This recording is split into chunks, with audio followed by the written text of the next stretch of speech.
Tanpa alasan apapun, sang konglomerat memecat pengasuh dan apa yang dikatakan anak-anaknya mengubah segalanya. Selamat tinggal yang mustahil. Suara itu tak tertahankan. Trek, tra, tra. Roda plastik murah dari koper biru itu menghantam paving block yang sempurna di jalanan paling eksklusif di kota. Suara berirama dan kering yang seolah menghitung detik-detik tragedi. Siti tidak menoleh ke belakang. Dia tidak bisa. Dia merasa bahwa jika dia memutar kepalanya, meskipun hanya 1 milimeter, hatinya akan hancur berkeping-keping di atas aspal panas itu. Hal yang paling memalukan bukanlah koper tua itu, atau tas kain berwarna krem yang menggantung di bahu kirinya yang terasa berat seperti batu. Yang terburuk adalah sarung tangan itu. Sarung tangan pembersih laknat berwarna kuning menyala dan konyol itu, yang busa sabunnya masih mengering di pergelangan tangannya. Bahkan mereka tidak memberinya waktu untuk melepasnya. Perintahnya mutlak, tajam seperti pisau bedah. Keluar dari rumahku sekarang.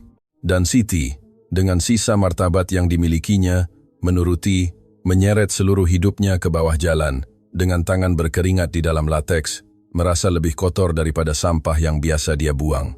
Matahari sore terasa berat, menciptakan bayangan panjang di antara rumah-rumah mewah berlantai 3 dan taman-taman yang tampak seperti lapangan golf. Itu adalah surga bagi orang kaya. Tetapi baginya saat itu adalah gurun yang memusuhi. Air matanya jatuh tanpa suara, mengalir di dagunya dan menodai kerah putih seragam birunya. Mama Siti, teriakan itu bukan suara, melainkan ledakan. Memecahkan ketenangan kompleks perumahan itu seperti kaca yang pecah menghantam lantai. Siti membeku. Napasnya tercekat di tenggorokan. Dia mengenali suara-suara itu. Dia mengenalnya lebih baik daripada napasnya sendiri. Itu adalah suara-suara yang membangunkannya setiap pagi meminta susu koklat. Itu adalah suara-suara yang berbisik padanya. Aku takut saat ada badai. Jangan pergi, tunggu. Siti melepaskan pegangan koper. Naluri lebih kuat daripada perintah pemecatan. Dia berbalik perlahan, dan apa yang dilihatnya membuat darahnya membeku. Di sana datang Rizky dan Rangga, anak-anaknya. 2 anak kecil berusia 5 tahun yang identik, mengenakan celana linen biru dan kemeja setrikaan, tetapi dengan wajah cacat karena panik dan menangis. Mereka berlari ke arahnya dengan tangan terentang, tersandung, putus asa, seolah-olah mereka melarikan diri dari kebakaran. Tetapi yang membuat Siti merasa sangat ketakutan bukanlah melihat mereka menangis, melainkan melihat mereka berlari di tengah jalan, buta terhadap apapun selain dirinya. Dan di belakang mereka, bayangan kekuasaan yang berubah menjadi ketidakberdayaan. Bapak Hendra, pemilik seluruh kerajaan itu, pria yang memindahkan miliaran dengan panggilan telepon, berlari mengejar anak-anaknya dengan wajah yang tidak karuan. Dia bukan lagi konglomerat yang rapi dengan setelan Italia. Dia adalah ayah yang ketakutan. Dia memegang tangannya di kepala, dasinya terbang di atas bahu, dan mulutnya terbuka dalam jeritan putus asa yang membisu. Rizky, Rangga, berhenti! Teriak Hendra dengan suara tercekat karena usaha dan ketakutan. Ada mobil datang, berhenti, demi Tuhan. Tetapi si kembar tidak mendengar. Bagi mereka, satu-satunya bahaya bukanlah mobil berkecepatan tinggi. Satu-satunya bahaya yang mematikan adalah kehilangan satu-satunya wanita yang memeluk mereka ketika ibu kandung mereka meninggal. Siti melihat adegan itu dalam gerak lambat. Anak-anak berlari ke arahnya dengan pengabdian yang seperti bunuh diri. Sang ayah berlari mengejar mereka, tidak mampu menjangkau. Dan di kejauhan, raungan mesin mendekat dari tikungan. Dalam detik yang abadi itu, di bawah cahaya sore yang keemasan dan kejam, nasib 4 orang akan bertabrakan. Tidak ada seorang pun di kompleks perumahan yang sempurna itu, yang membayangkan bahwa adegan memilukan itu dimulai hanya 30 menit sebelumnya, karena kebohongan yang lebih berharga daripada kehidupan seseorang. Tuduhan. 30 menit sebelumnya, perpustakaan rumah mewah itu berbau kulit tua, kayu mahoni, dan uang. Itu adalah ruangan yang dirancang untuk mengintimidasi, dengan langit-langit setinggi 5 meter dan rak-rak penuh buku yang tidak ada yang membacanya. Siti berdiri di tengah karpet Persia, dengan tangan bersarung, terkepal di depan celemek putihnya, gemetar. Di depannya ada Dewi. Tunangan Bapak Hendra adalah seorang wanita dengan kecantikan dingin yang dipahat dari operasi dan dendam. Dia duduk di tepi meja kerja Hendra, mengayunkan kaki dengan elegan, memegang segelas anggur putih seolah-olah itu adalah tongkat kerajaan. Dia tidak berteriak. Dewi tidak pernah berteriak. Racunnya lembut, diberikan dalam dosis mematikan dengan ketenangan. Aku tidak akan mengulanginya, Siti, kata Dewi sambil melihat manikurnya yang sempurna. Jam tangan emasku, Rolex yang diberikan Hendra untuk pertunangan kita. Ada di nakas. Kamu membersihkan kamar 10 menit yang lalu. Sekarang tidak ada. Nyonya Dewi, demi Allah. Suara Siti bergetar, tetapi matanya terpaku pada mata penuduhnya. Saya membersihkan. Ya, saya mengelap debu. Saya mengganti spray. Tetapi saya tidak menyentuh perhiasan apapun. Saya sudah 3 tahun di rumah ini. Saya tidak pernah mengambil 1 sen pun yang bukan milik saya. Bapak Hendra tahu itu. Dewi tertawa kering, tanpa humor sedikit pun. Bapak Hendra tahu apa yang aku katakan padanya. Kamu hanya seorang pembantu Siti. Kamu punya utang. Ibumu sakit di kampung kan? Godaan adalah hal yang sangat buruk. Kebutuhan saya tidak membuat saya menjadi pencuri, jawab Siti sambil menegakkan punggungnya. Harga diri adalah satu-satunya yang dia miliki di rekening banknya. Anda bisa memeriksa saya. Periksa tas saya, periksa kamar saya. Saya tidak punya apa-apa. Pada saat itu, pintu ganda kayu ek terbuka dengan tiba-tiba. Bapak Hendra masuk seperti badai. Dia sedang berbicara di telepon, dengan kening berkerut, menanggung stres merger bisnis yang telah membuatnya tidak tidur selama berminggu-minggu. Dia menutup telepon dengan kasar, dan melihat pemandangan itu, tunangannya diambang air mata, palsu tetapi meyakinkan, dan pengasuh pucat seperti kertas. Ada apa di sini? Tanya Hendra, dengan nada tidak sabar dari seseorang yang tidak punya waktu untuk masalah rumah tangga. Suara kalian terdengar sampai lorong. Dewi, sayang, mengapa kamu menangis? Dewi meluncur dari meja dan berlari ke arahnya, membenamkan wajahnya di dadanya. Dia terisak dramatis, suara yang dilatih dengan sempurna. Oh Hendra, ini mengerikan. Aku merasa sangat tidak aman di rumahku sendiri. Apa yang terjadi? Hendra membelai rambut Dewi, tetapi mata dinginnya tertuju pada Siti, mencari penjelasan. Jam tangan sayang, bisik Dewi, mendongak dengan mata pelayan yang ketakutan. Rolex ulang tahun hilang. Siti baru saja keluar dari kamar, dan ketika aku bertanya, dia menjadi agresif. Dia bilang aku yang menghilangkannya. Siti melangkah maju, merasakan ketidakadilan membakar tenggorokannya. Itu bohong, Bapak. Saya tidak pernah mengatakan itu. Saya hanya mengatakan saya tidak mengambilnya. Bapak, Anda mengenal saya. Saya merawat Rizky dan Rangga sejak mereka bayi. Anda mempercayakan hidup mereka kepada saya. Apakah Anda pikir saya akan mencuri jam tangan? Hendra menutup matanya dan menghela napas. Dia lelah. Dia tidak tidur nyenyak selama berbulan-bulan, ditekan oleh investor dan sekarang ini. Keraguan bahkan tidak melintas di benaknya. Baginya persamaannya sederhana. Dewi adalah calon istrinya. Seorang wanita dari kelas sosialnya tidak mungkin berbohong tentang hal sepele seperti itu. Siti adalah karyawan, dan karyawan, dalam pengalaman sinisnya, selalu berakhir mengecewakan. Selain itu, Dewi telah memperingatkannya tentang Siti selama berminggu-minggu, bahwa dia malas, bahwa anak-anak terlalu terikat padanya, bahwa dia melihat hal-hal aneh, tanah sudah disiapkan. Hendra melepaskan diri dari Dewi dan berjalan menuju Siti. Kehadirannya mengintimidasi, menghancurkan. Di mana itu? Tanyanya dengan suara rendah dan berbahaya. Saya tidak memilikinya, Bapak. Saya bersumpah demi hidup ibu saya. Jangan bersumpah, teriak Hendra sambil memukul meja dengan telapak tangannya. Suara itu membuat Siti tersentak. Jangan berani bersumpah di rumah saya. Saya muak dengan masalah, muak dengan ketidaksetiaan. Saya memberi kamu pekerjaan, saya memberi kamu tempat tinggal, dan ini cara kamu membalasnya. Mencuri dari wanita yang akan menjadi ibu anak-anak saya. Dia bukan ibu mereka, gumam Siti, kesalahan fatal yang didorong oleh rasa sakit. Mata Hendra menjadi gelap. Kalimat itu menyentuh urat saraf. Dia tahu anak-anak tidak menerima Dewi dan Siti mengingatkannya pada saat itu. Itu seperti tamparan. Kamu dipecat, putus Hendra. Tidak ada keraguan dalam suaranya. Itu adalah keputusan akhir. Bapak, tolong. Anak-anak akan pulang sekolah dalam setengah jam. Biarkan saya setidaknya mengucapkan selamat tinggal, menjelaskan kepada mereka. Jangan pernah berani mendekati anak-anak saya. Hendra menunjuknya dengan jari menuduh. Saya tidak ingin seorang pencuri memengaruhi Rizky dan Rangga, lebih dari yang sudah kamu lakukan. Kamu pergi sekarang, saat ini juga. Tapi barang-barang saya harus mengganti seragam. Siti melihat sarung tangan kuningnya, gaun birunya. Pergi begitu saja, sela Dewi dengan senyum kemenangan tersembunyi di balik tangan Hendra. Jika kami membiarkan kamu pergi ke kamarmu, kamu pasti akan mencuri sesuatu yang lain. Biarkan pakaian lusuhmu dikirim melalui pos nanti. Hendra mengangguk. buta oleh amarah dan kelelahan, mengeluarkan dompetnya, mengambil seikat uang kertas tanpa menghitungnya, dan melemparkannya ke lantai di kaki Siti. Uang kertas itu jatuh berserakan di atas karpet Persia. "Ini pesangonmu, ambil dan menghilang. Jika saya melihat kamu di kompleks ini dalam 1 jam, saya akan memanggil polisi, dan kamu akan keluar dengan diborgol." Siti menatap uang di lantai. Itu lebih dari yang dia dapatkan dalam 3 bulan. Dia bisa saja mengambilnya. Dia membutuhkannya. Tetapi sesuatu di dalam dirinya, kekuatan kuno dan kuat yang datang dari leluhurnya, bangkit. Dia mendongak dan menatap mata Hendra. Ada kesedihan di matanya, ya, tetapi tidak ada rasa malu. "Saya tidak ingin uang kotor Anda, Bapak Hendra," katanya dengan suara lembut, yang bergema lebih keras daripada teriakan Hendra. "Saya harap jam tangan itu memberi Anda waktu yang tepat ketika Anda menyadari kesalahan yang Anda buat.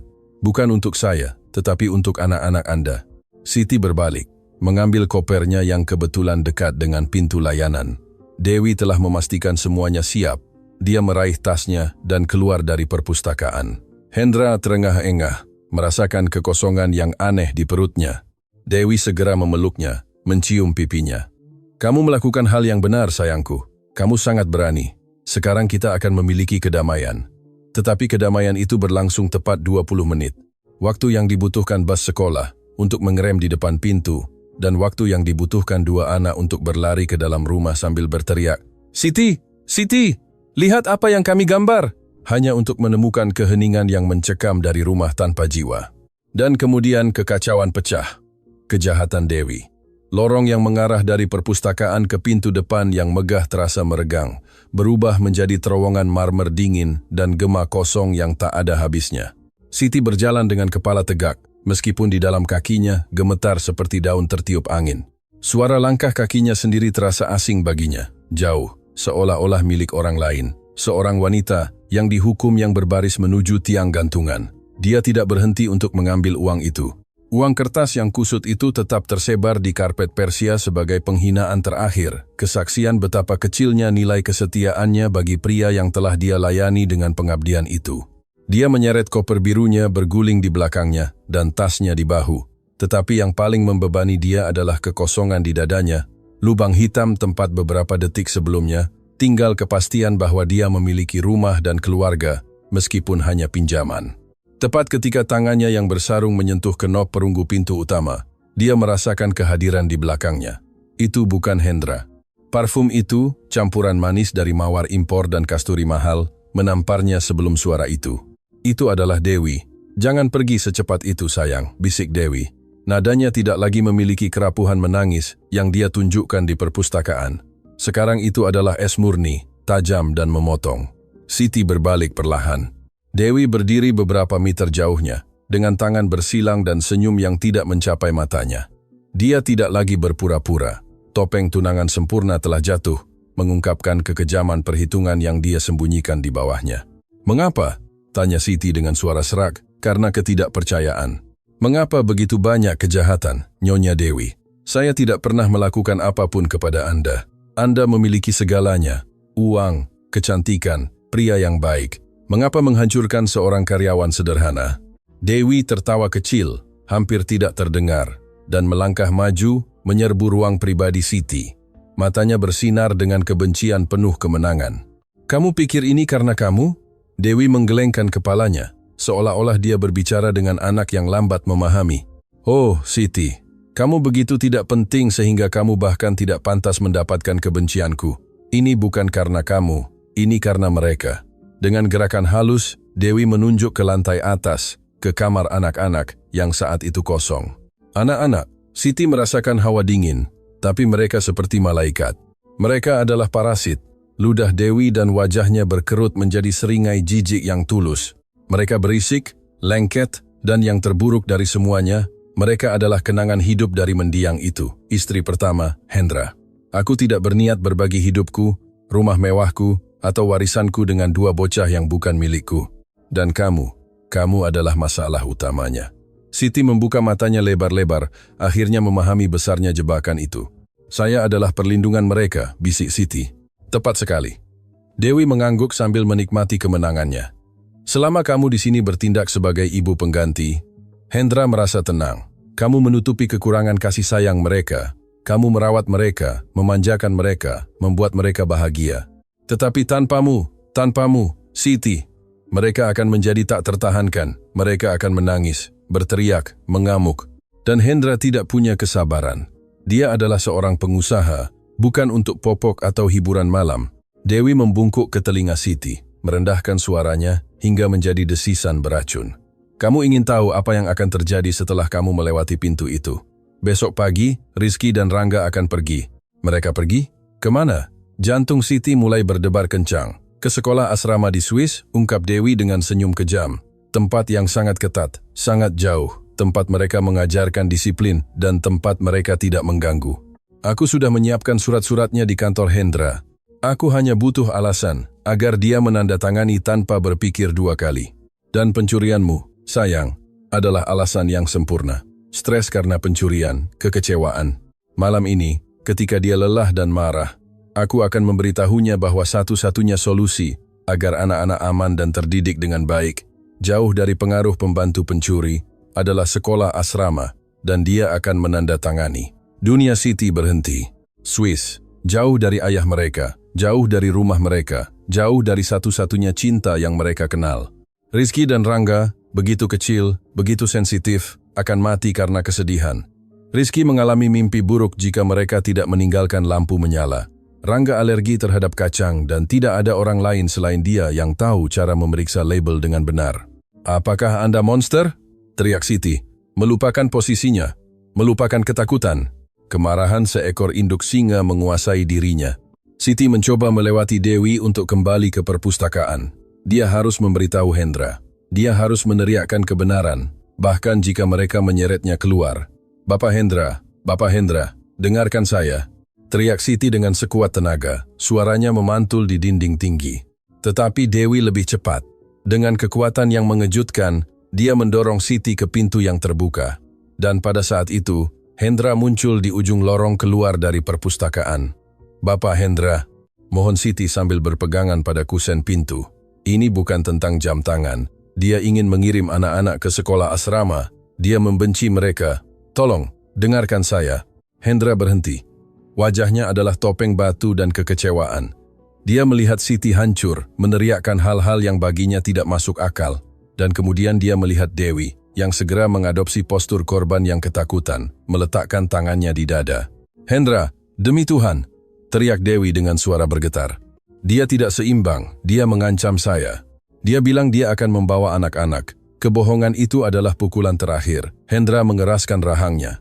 Dia tidak mendengar peringatan tentang sekolah asrama.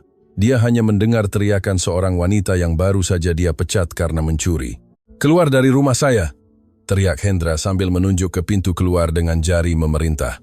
Dan jangan pernah kembali.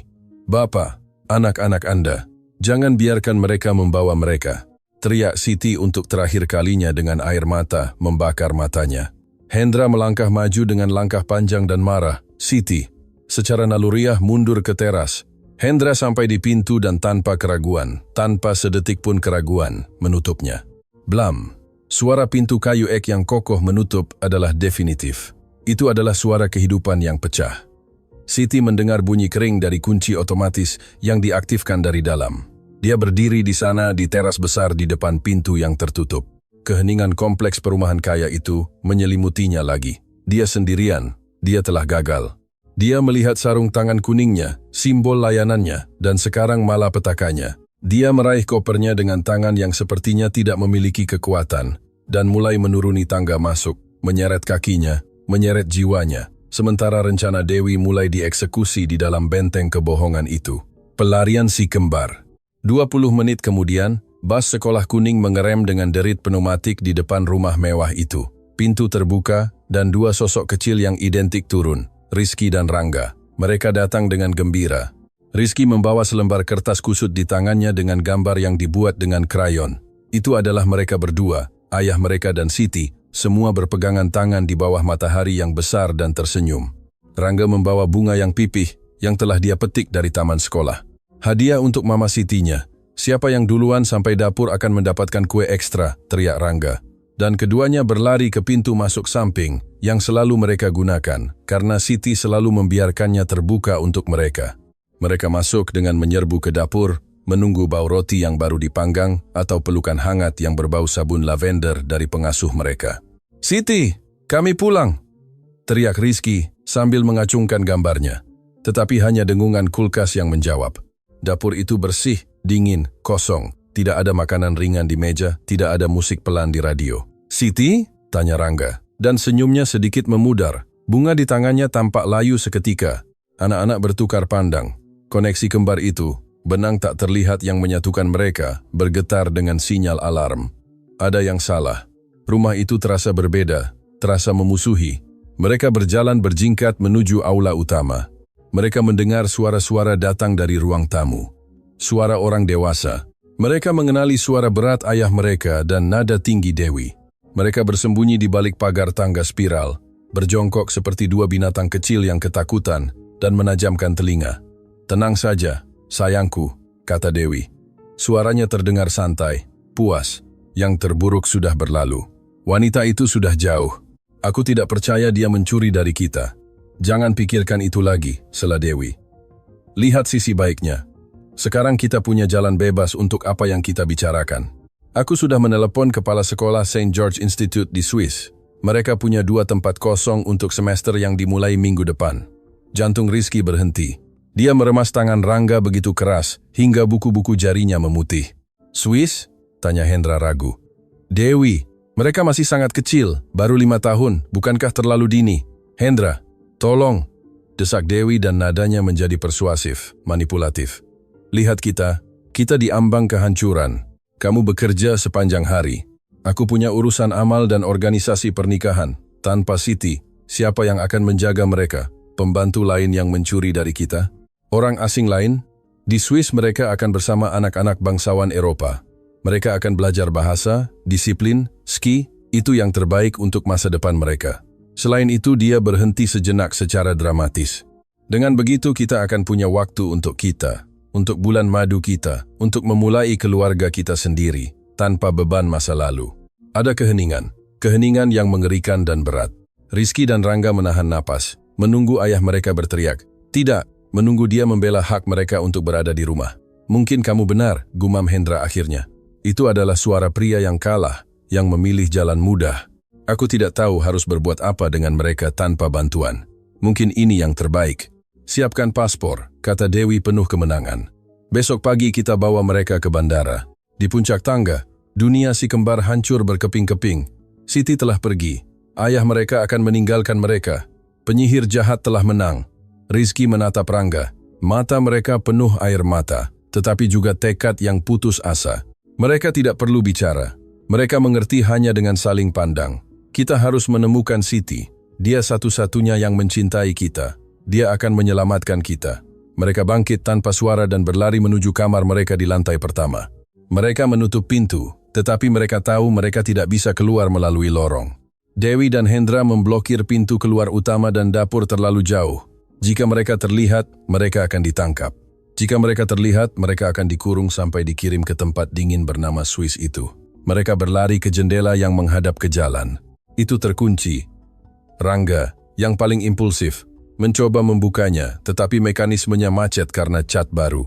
"Tidak terbuka," tangis Rangga, memukul kaca dengan tangan kecilnya. Rizky melihat ke jalan melalui kaca. Di kejauhan, menuruni bukit, dia melihat sosok kecil berpakaian biru menyeret koper. "Itu dia," teriak Rizky. "Itu Siti, dia pergi." Kepanikan menguasai mereka. Jika dia berbelok di sudut, mereka akan kehilangannya selamanya. Tidak ada waktu untuk berpikir. Tidak ada waktu untuk mencari kunci. Rizky meraih lampu logam berat dari nakasnya. Itu adalah lampu berbentuk astronot yang diberikan Hendra kepada mereka, tetapi tidak pernah menyala. "Mundur," perintah Rizky. Dengan sekuat tenaga anak berusia 5 tahun, Rizky membenturkan dasar logam itu ke kaca jendela. Krak. Kaca itu tidak pecah sepenuhnya pada pukulan pertama, hanya retak seperti jaring laba-laba raksasa. Rizky memukul lagi sambil berteriak karena frustrasi dan ketakutan. Crash. Kali ini kaca itu menyerah, jatuh dalam hujan pecahan berkilauan ke taman depan dan ke dalam kamar. "Ayo!" teriak Rangga. Mereka tidak memikirkan bahaya. Mereka tidak melihat tepi tajam yang tersisa di bingkai. Mereka hanya melihat kebebasan dan sosok biru yang menjauh. Rangga melompat lebih dulu. Saat dia meletakkan tangannya di bingkai untuk mendorong dirinya, sepotong kaca memotong telapak tangan kanannya. Dia menjerit kesakitan, tetapi adrenalin lebih kuat. Dia melompat ke semak hydrangea di bawah. Itu adalah jatuh setinggi 2 meter, tetapi rasa takut kehilangan Siti meredam benturan. Rizky mengikutinya. Kemejanya tersangkut pada serpihan kaca yang robek, dan dia merasakan luka tajam di lengan bawahnya, tetapi dia tidak berhenti. Dia jatuh di tanah yang lembab di samping saudaranya. Mereka segera bangkit, mengabaikan darah yang mulai menodai pakaian mereka, mengabaikan rasa sakit di lutut mereka yang tergores. "Lari!" teriak mereka serempak.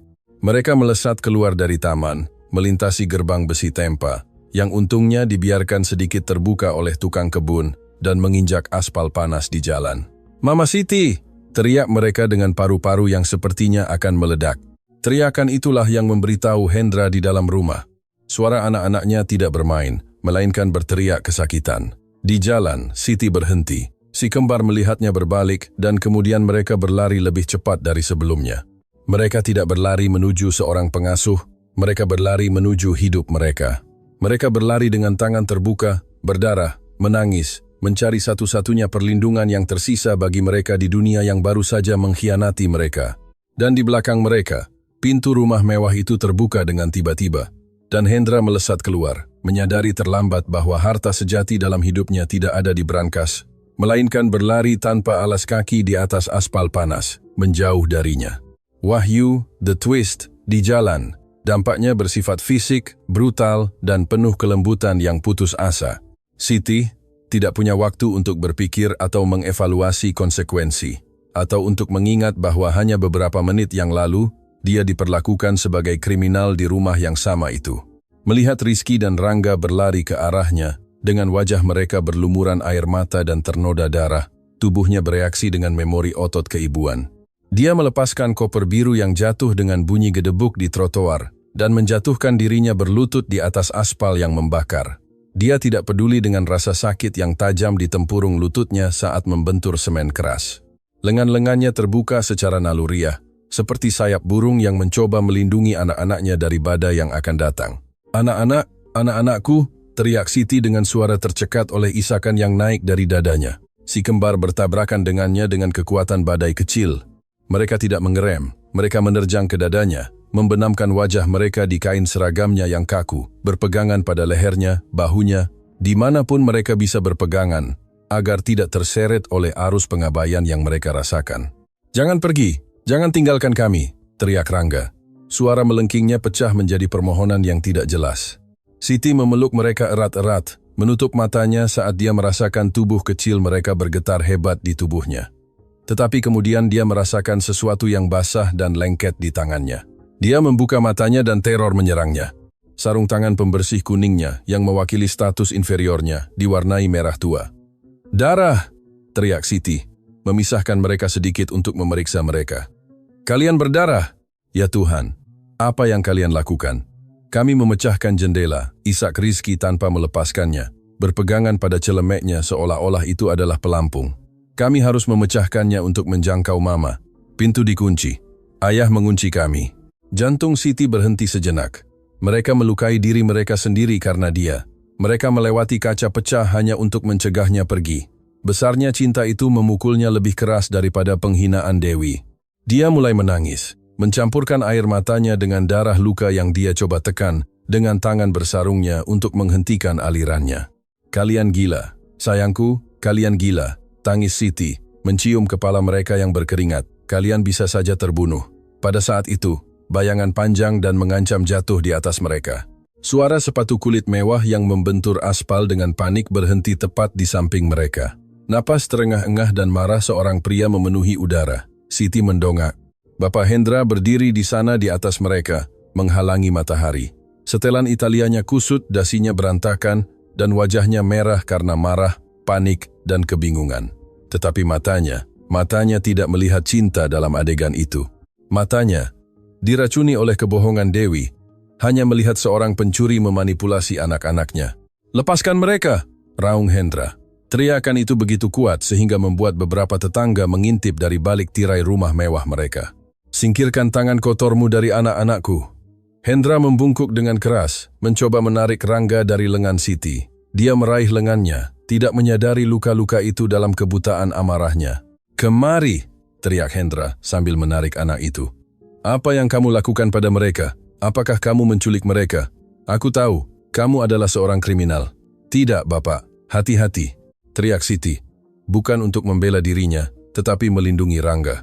"Anda menyakitinya. Ada pecahan kaca di tangannya." Tetapi Hendra tidak mendengar.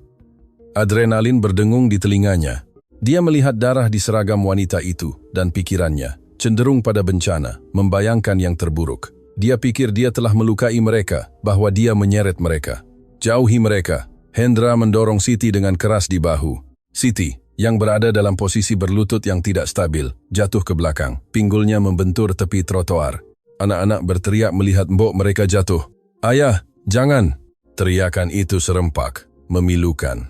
Hendra berhasil membuat anak-anak berdiri di belakangnya, menempatkan tubuhnya di antara mereka dan Siti, seperti perisai manusia di depan ancaman mematikan. Dia bernapas dengan susah payah, dadanya naik turun, melihat wanita di lantai dengan jijik mutlak. "Aku akan menelepon polisi sekarang juga," desis Hendra sambil mengeluarkan teleponnya dengan tangan gemetar. "Pencurian, percobaan penculikan, cedera. Kamu akan membusuk di penjara, Siti. Aku bersumpah akan menghancurkan hidupmu." Siti, dari lantai, melepas salah satu sarung tangan berlumuran darah dan melemparkannya ke samping. Dia tidak mencoba untuk bangkit, dia hanya menatap Hendra dengan kesedihan yang tak terbatas, kesedihan yang begitu dalam sehingga selama sedetik membuat konglomerat itu ragu. "Lihat tangan Anda, Bapak," kata Siti dengan suara lembut, mengabaikan ancaman penjara. "Lihat tangan anak-anak Anda sebelum memanggil siapapun. Mereka terluka. Mereka butuh dokter, bukan polisi." Hendra berkedip, bingung dengan ketenangan wanita itu. Dia menunduk ke tangan Rangga, yang dia sendiri pegang erat-erat. Dia merasakan kelembapan lengket, dia melihat darah, dia melihat luka dalam yang disebabkan oleh kaca jendela. Keputusasaan seorang ayah untuk sesaat menggantikan kemarahan. "Ya Tuhan," bisik Hendra sambil melepaskan pergelangan tangan Rangga dan melihatnya terluka. "Apa yang terjadi? Apa yang kamu lakukan pada mereka?" "Dia tidak melakukan apa-apa." Teriakan itu datang dari Rizky, si kembar yang paling pendiam, yang selalu bersembunyi di balik kaki ayahnya, melangkah maju. Tangan kecilnya terkepal dan wajahnya merah karena marah. Kebenaran tersembunyi waktu seolah berhenti di jalan pinggiran kota itu. Angin berhenti menggerakkan daun-daun pohon yang dipangkas dengan sempurna. Rizky, dengan usianya yang 5 tahun dan tinggi badannya yang kurang dari 1 meter, berdiri di depan ayahnya dengan keganasan seorang raksasa. Hendra menatap putranya, terkejut. Rizky tidak pernah berteriak. Rizky adalah yang penurut. "Nak, kemari, dia berbahaya." Hendra mencoba berkata sambil mengulurkan tangannya. "Tidak." Rizky mendorong tangan ayahnya dengan pukulan keras. "Ayah yang berbahaya. Ayah dan penyihir Dewi." Penyebutan nama tunangannya dengan nada itu keluar dari mulut seorang anak yang tidak bersalah, seperti seember air es bagi Hendra. "Rizky, jangan tidak menghormatinya. Dia yang menaruh jam tangan itu," teriak Rizky. Kata-kata itu melesat seperti peluru, mengenai langsung dada Hendra. "Kami melihatnya. Rangga dan aku melihatnya." Hendra membeku. Ponsel di tangannya masih dengan layar menyala, siap untuk menekan 9111, tetapi jarinya lumpuh. Dia menatap Rangga mencari konfirmasi. Kembar lainnya, yang menangis diam-diam sambil mengisap jari yang terluka, mengangguk dengan panik. "Kami sedang bermain petak umpet," isak Rangga dengan suara tersendat. "Kami ada di bawah tempat tidur kamarmu. Kami ingin mengejutkan ayah ketika ayah datang, tetapi Dewi yang masuk." Hendra merasa lantai bergerak di bawah kakinya. "Apa? Apa yang kamu katakan?" tanya Hendra. Suaranya kehilangan semua otoritas, berubah menjadi bisikan serak. "Dia masuk sendirian," lanjut Rizky, menyeka air matanya dengan marah, menodai wajahnya dengan darah dan kotoran. "Siti tidak ada." Dewi membuka laci ayah, mengambil jam tangan emas itu, dan tertawa.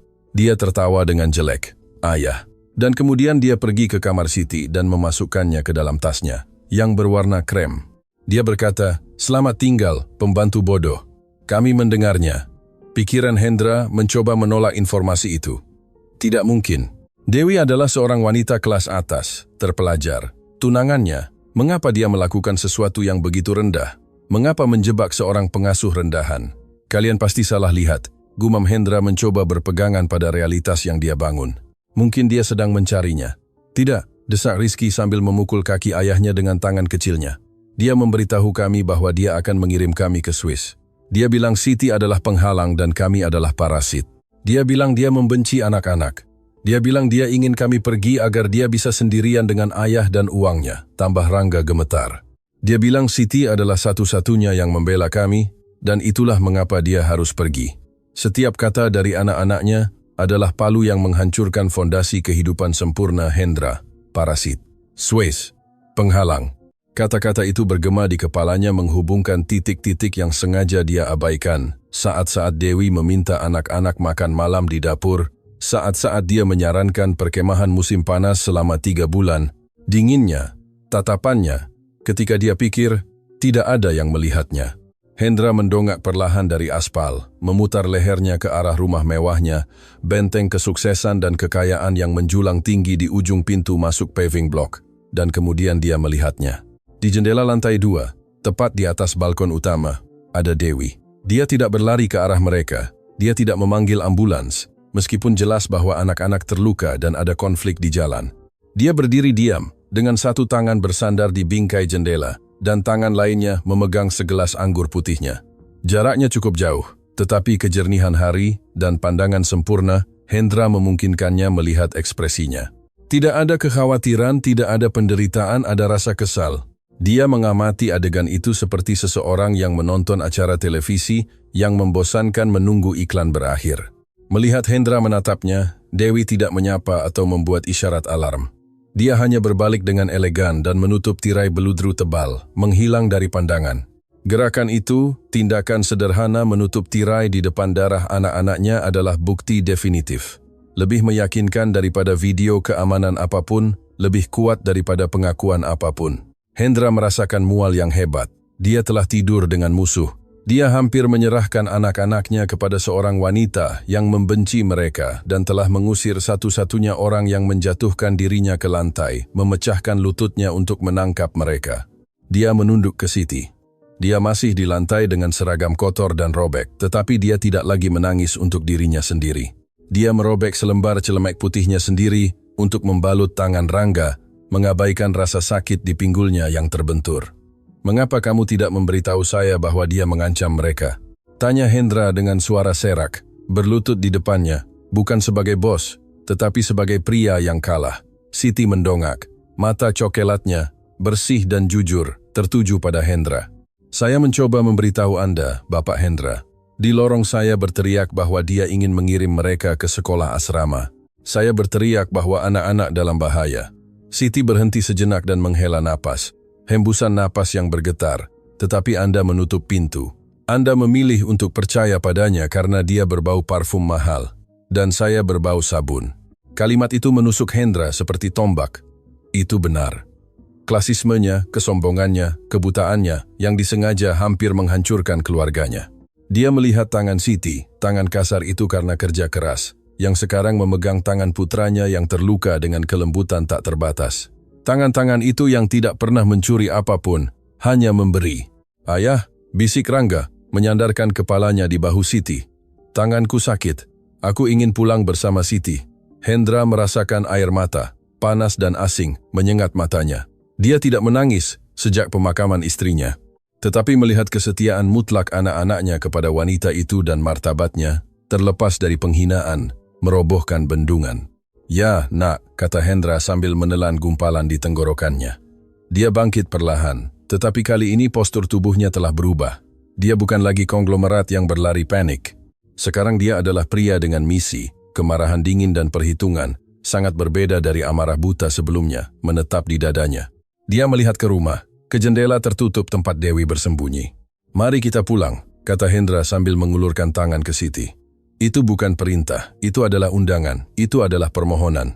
Tolong, Siti, izinkan saya membantu kamu berdiri. Kita perlu menyembuhkan anak-anak dan setelah itu saya harus membersihkan rumah saya dari sampah yang sebenarnya."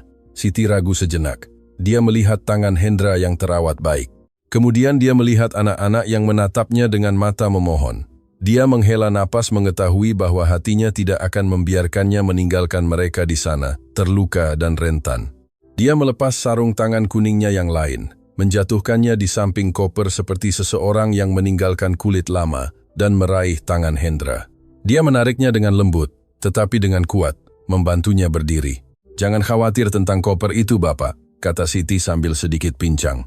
"Saya hanya ingin menyembuhkan Rangga. Saya akan membawa koper itu," kata Hendra sambil meraih pegangan plastik murah dengan tangan bebasnya, tangan yang biasa menandatangani cek miliaran.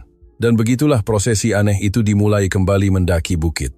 Seorang konglomerat menyeret koper tua, seorang pengasuh pincang dengan seragam bernoda darah, dan dua anak yang terluka tetapi menang. Mereka berjalan menuju rumah mewah itu, tempat Dewi menunggu dengan yakin akan kemenangannya, tanpa mengetahui bahwa hukuman atas nasibnya sendiri baru saja diputuskan di aspal panas di jalan. Kalimat yang mengubah segalanya. Jalan kembali melalui pintu masuk paving block terasa berbeda di bawah kaki Hendra. 10 menit sebelumnya, dia telah menempuh jarak yang sama, berlari seperti orang gila, didorong oleh ketakutan akan kematian fisik anak-anaknya. Sekarang dia berjalan lambat, memikul beban kematian spiritual yang telah terjadi di bawah atapnya sendiri, tanpa dia sadari. Suara koper biru bergulir adalah satu-satunya suara di udara, tetapi kali ini dialah yang menariknya. Seorang konglomerat, pemilik konglomerasi internasional, menyeret koper pasar loak dengan roda yang rusak, sementara tangan lainnya memegang erat tangan kecil dan lengket Rizky. Siti berjalan di sampingnya sambil terlihat pincang. Jatuhnya telah melukai pinggulnya lebih dari yang dia akui, tetapi dia tidak mengeluh. Dia menggendong Rangga, yang telah berhenti menangis, dan sekarang menyandarkan kepalanya di bahu pengasuh, mengisap jari yang sehat, mencari kenyamanan primitif yang hanya dia yang tahu cara memberikannya. Hendra melihat sekilas ke Siti. Dia melihat profil wajahnya yang bersih dari riasan, ditandai oleh matahari dan kelelahan, tetapi memancarkan martabat yang tidak akan pernah dimiliki Dewi, dengan semua perawatan kecantikan dan perhiasannya. Rizky memecah keheningan. "Rizky, mengapa kalian tidak memberitahu ayah sebelumnya? Mengapa kalian menunggu sampai hari ini untuk memberitahu ayah bahwa dia jahat pada kalian?" Rizky berjalan di samping ayahnya, menunduk ke sepatu atletiknya yang ternoda tanah taman. Dia meremas tangan ayahnya, tetapi tidak dengan kekuatan, melainkan dengan kepasrahan. Karena ayah mencintainya, kata anak itu dengan logika yang menghancurkan dan menyakitkan. Ayah selalu tersenyum ketika dia masuk ke kamar, dan ketika kami mengatakan sesuatu, ayah mengatakan, "Kami lelah," atau "kami nakal." Hendra merasakan sakit di perutnya. Rasa bersalah adalah asam yang korosif. Ayah pikir dia mencoba mendidik kalian, gumam Hendra, lebih kepada dirinya sendiri daripada kepada anak itu. Ayah pikir dia tegas, karena dia ingin kalian menjadi pria yang baik. Dia tidak mendidik kami, ayah, sela Rangga dari pelukan Siti. Dia mengangkat kepalanya dan matanya, identik dengan mata mendiang ibunya, tertuju pada Hendra. Dia membenci kami. Dia bilang kami adalah kesalahan. Hendra berhenti tiba-tiba di tengah jalan. Matahari sore memproyeksikan bayangan panjang di atas rumput yang sempurna. Dia melepaskan koper dan berbalik untuk menghadap Siti dan anak-anaknya. Dia perlu memahami besarnya jurang tempat dia hampir melemparkan keluarganya. "Apalagi yang dia lakukan pada kalian?" tanya Hendra sambil takut akan jawabannya, tetapi perlu mendengarnya untuk benar-benar bangun. "Aku ingin tahu semuanya sekarang." Siti mencoba menyela secara protektif. "Bapak, ini bukan saatnya. Anak-anak terluka dan..." "Ini saatnya, Siti," sela Hendra, tetapi kali ini tanpa amarah, dengan kelembutan yang mendesak. "Aku perlu tahu siapa yang aku masukkan ke dalam rumahku." Rangga menarik napas dalam-dalam, dada kecilnya mengembang dengan isak tangis yang tertahan. Dia menatap Siti seolah meminta izin dan dia mengangguk sedikit, mengelus punggungnya. Ketika ayah pergi bekerja, Rangga memulai dengan suara bergetar. Dia mengunci kami di ruang bermain, dia mengambil mainan kami dan mengatakan kami membuat terlalu banyak suara. Jika kami menangis, dia mengeraskan volume musik agar tidak mendengar kami, dan dia mencubit kami, tambah Rizky, sambil mengangkat lengan kemejanya yang robek. Di sana, di kulit halus lengannya, ada memar-memar kecil, tanda ungu berbentuk jari, lama dan baru. Dia mencubit kami di sini, di mana pakaian menutupi agar ayah tidak melihatnya. Dia bilang jika kami memberitahu ayah, dia akan mengirim kami ke tempat di mana anak-anak tidak punya ayah. Hendra melihat memar-memar itu. Mereka adalah bukti fisik dari kelalaiannya. Dia begitu sibuk membangun kerajaan untuk masa depan anak-anaknya sehingga dia menyerahkan masa kini mereka ke tangan seorang algojo. Ya Tuhan, bisik Hendra sambil menutup mulutnya dengan tangan. Ngeri. Tetapi saat itulah Rangga mengucapkan kalimat definitif, kalimat yang mengakhiri keruntuhan konglomerat itu dan membangun kembali hatinya pada saat yang sama. Anak itu memeluk leher Siti erat-erat, menghirup aroma seragam murahnya, campuran sabun lavender dan keringat jujur. Ayah, tolong jangan pecat dia lagi, kata Rangga dengan mata penuh air mata. Siti berbau seperti bau ibu. Dewi berbau dingin dan ketakutan. Ketika Siti memeluk kami, rasa takut hilang. Ketika Dewi memeluk kami, rasa takut dimulai. Dunia berhenti bagi Hendra, Siti berbau seperti bau ibu. Kalimat itu membawanya kembali 5 tahun ke rumah sakit pada napas terakhir istrinya, yang telah membuatnya berjanji bahwa dia akan menjaga anak-anak, bahwa mereka tidak akan pernah kekurangan cinta. Dan dia, dalam kesedihannya, telah salah mengartikan cinta dengan kemewahan. Dia telah mengisi rumah dengan mainan mahal dan pengasuh yang efisien, tetapi dia telah melupakan aroma rumah, aroma keamanan. Hendra menatap Siti. Dia tidak lagi melihat pembantu rumah tangga. Dia melihat wanita yang telah memenuhi janji yang telah dia langgar. Dia melihat ibu yang dipilih anak-anaknya dengan naluri hati yang tidak pernah salah.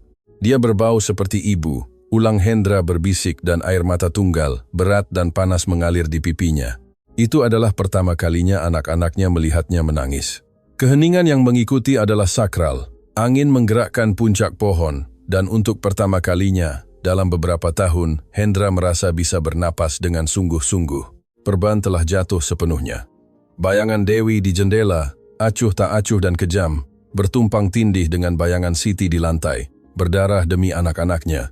Pilihan tidak lagi ada, hanya ada kebenaran. Hendra menyeka air matanya dengan punggung tangan dan menatap anak-anaknya dengan intensitas baru. Ayah bersumpah, katanya dengan suara tegas, janji darah.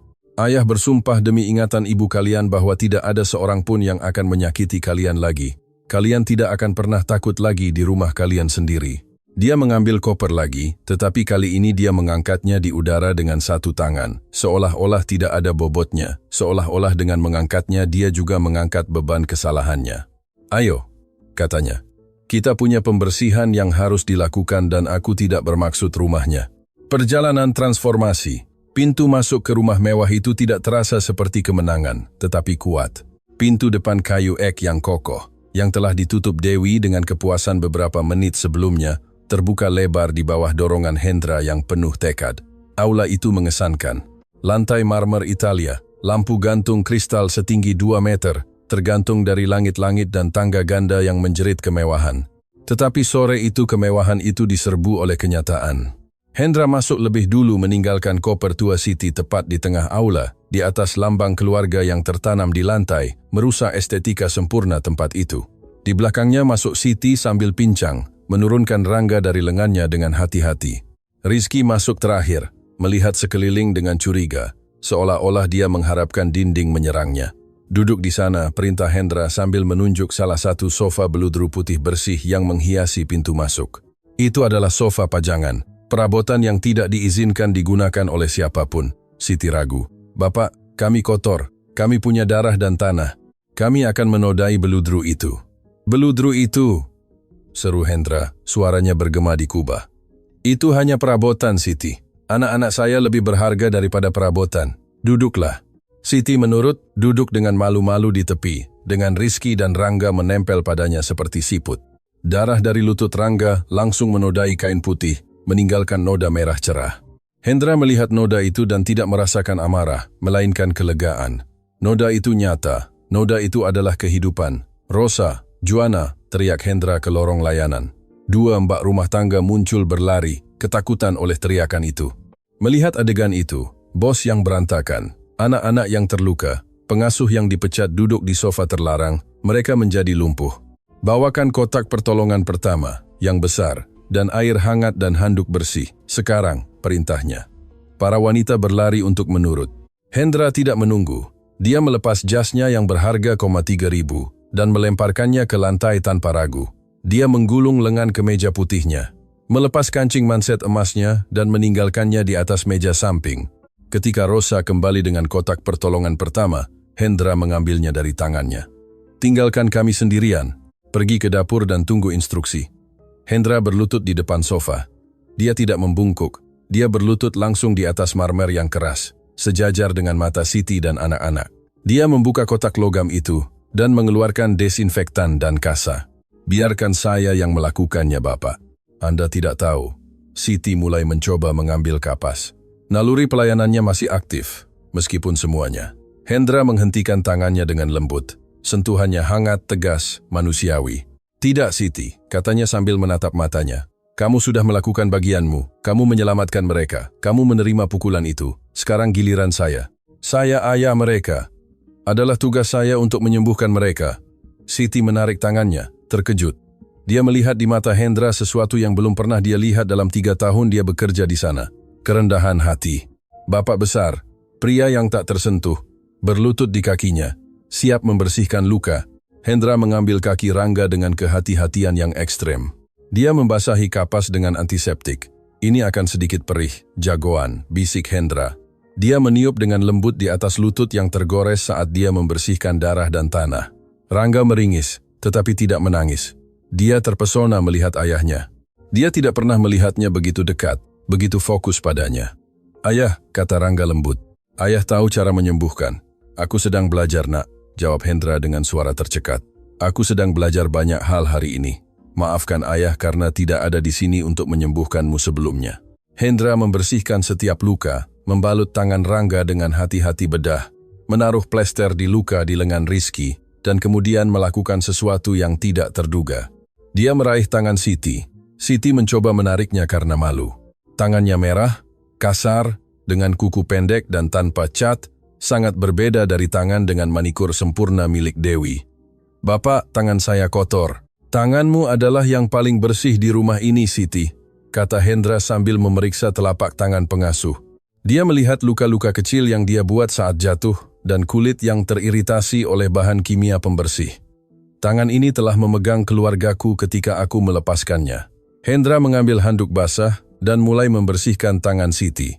Dia membersihkan jejak darah anak-anak. Dia membersihkan debu jalanan. Dia melakukannya dengan penghormatan yang hampir religius. Itu adalah tindakan penyesalan. Sang bos mencuci tangan pembantu. Hierarki sosial larut dalam 1 meter persegi keintiman dan rasa sakit yang dibagi. Maafkan saya, Siti, kata Hendra, tanpa berhenti melihat tangannya. Saya buta, idiot yang sombong. Saya menilai kamu dari seragamu dan tidak melihat hatimu. Saya menuduhmu pencuri padahal satu-satunya yang dicuri adalah kamu. Dicuri dari martabatmu. Siti merasa air mata kembali ke matanya. Tetapi kali ini bukan karena kesedihan. Anda tidak perlu meminta maaf kepada saya, Bapak. Hanya jangan jauhkan saya dari mereka. Tidak akan pernah. Janji Hendra sambil mendongak. Matanya bersinar dengan tekad yang ganas. Kamu tidak hanya tidak akan pergi, tetapi mulai hari ini kamu adalah orang yang paling penting di rumah ini setelah anak-anakku. Seragam sudah berakhir, Siti. Sarung tangan kuning sudah berakhir. Tidak ada yang akan memperlakukanmu sebagai bawahan lagi di bawah atap ini. Pada saat itu, suara sepatu hak tinggi bergema di bagian atas tangga. Klak, klak, klak. Ritme yang lambat. Disengaja. Hendra, Siti, dan anak-anak mendongak. Dewi ada di sana di pendaratan tangga, tampak sempurna dalam gaun sutra berwarna krem. Dia telah memoles riasannya dan memegang segelas anggur baru. Dia melihat adegan itu dengan campuran hiburan dan cemoohan, koper tergeletak, sofa bernoda, Hendra berlutut di depan pengasuh. Adegan yang mengharukan, kata Dewi, suaranya meneteskan sarkasme. Aku lihat kamu membawa kembali sampah itu, Hendra. Apakah kamu kasihan? Atau apakah para bocah itu mengamuk untuk meyakinkanmu? Anak-anak menegang berpegangan pada Siti. Rasa takut kembali ke mata mereka. Hendra melepaskan tangan Siti dengan lembut dan bangkit berdiri. Dia bangkit perlahan seperti predator yang meluruskan diri sebelum menyerang. Tidak ada lagi keraguan dalam postur tubuhnya, tidak ada lagi kelelahan, hanya ada ketenangan mengerikan dari seorang pria yang telah menemukan tujuannya dan akan menegakkan keadilan. Turun, Dewi, kata Hendra. Suaranya bukan teriakan. Itu adalah nada rendah, datar, jauh lebih menakutkan daripada teriakan apapun. Turun ke sini. Kita perlu bicara tentang jam tangan dan tentang Swiss. Dewi tersenyum percaya bahwa dia masih memegang kendali, percaya bahwa dia bisa memanipulasi situasi seperti yang selalu dia lakukan. Dia mulai menuruni tangga, Tidak tahu bahwa setiap langkah membawanya bukan ke negosiasi, tetapi ke hukuman terakhirnya. Oh sayang, jangan bilang kamu percaya salah satu kebohongannya. Dia mulai berkata sambil turun dengan udara seorang ratu. Hendra tidak menjawab. Dia hanya menunggu. Transformasi selesai. Konglomerat buta telah mati di jalan. Ayah singa telah lahir di aula, dan mangsa sedang berjalan lurus ke arahnya. Konfrontasi. Dewi selesai menuruni tangga spiral yang mengesankan. Sepatu hak tingginya bergema di marmer dengan otoritas yang tidak lagi dia miliki, meskipun dia belum mengetahuinya.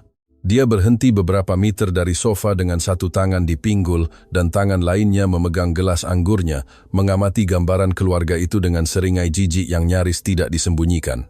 Baginya, adegan itu menyedihkan.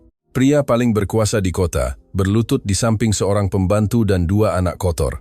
Hendra, tolong, kata Dewi memecah keheningan tegang dengan nada kesal. Bangun dari lantai, kamu merusak setelan kema 3.000 dan keluarkan wanita itu dari sini sebelum dia menodai pelapis lebih banyak lagi. Bukankah kita sudah menutup bab ini? Hendra tidak segera bangkit. Dia mengambil waktu sebentar, waktu yang panjang dan mengerikan untuk melihat Dewi dari bawah. Untuk pertama kalinya dia tidak melihatnya melalui filter keinginan atau kenyamanan sosial. Dia melihatnya dengan kejelasan brutal.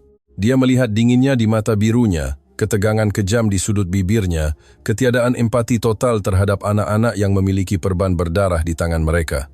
Hendra bangkit perlahan. Gerakannya lancar, tetapi penuh ancaman laten. Dia tidak menepis debu dari celananya. Dia tidak merapikan kemejanya. Dia berdiri di sana seperti tembok di antara keluarganya dan wanita yang mencoba menghancurkannya. Kamu benar, Dewi, kata Hendra dengan suara lembut, hampir seperti percakapan, yang membuat rasa dingin menjalar di punggung Siti. Kita harus menutup bab ini, tetapi untuk melakukannya dengan benar, aku perlu memverifikasi sesuatu. Hendra berbalik ke koper biru Siti yang terletak di tengah aula. Dia berjalan ke arahnya. Apa yang kamu lakukan? Tanya Dewi sambil mengerutkan kening. Apakah kamu akhirnya akan memeriksa barang-barangnya? Cari baik-baik, kamu pasti akan menemukan uang atau mungkin perhiasan lagi. Orang-orang seperti itu seperti burung gagak. Mereka suka yang berkilauan. Hendra mengabaikan komentar itu, membungkuk, dan membuka resleting koper tua itu. Suara resleting yang merobek keheningan itu tajam. Dia membuka tutupnya. Tidak ada batangan emas atau seikat uang tunai. Isi koper Siti adalah kesaksian kerendahan hati dan cinta. Pakaian kerja dilipat dengan cermat. Tasbih kayu murah. Foto berbingkai orang tuanya di kampung. Dan di atas segalanya, album foto buatan sendiri. Hendra membuka album itu. Itu bukan foto keluarga Siti. Itu foto Rizky dan Rangga. Foto langkah pertama mereka. Foto ulang tahun mereka. Foto mereka tidur.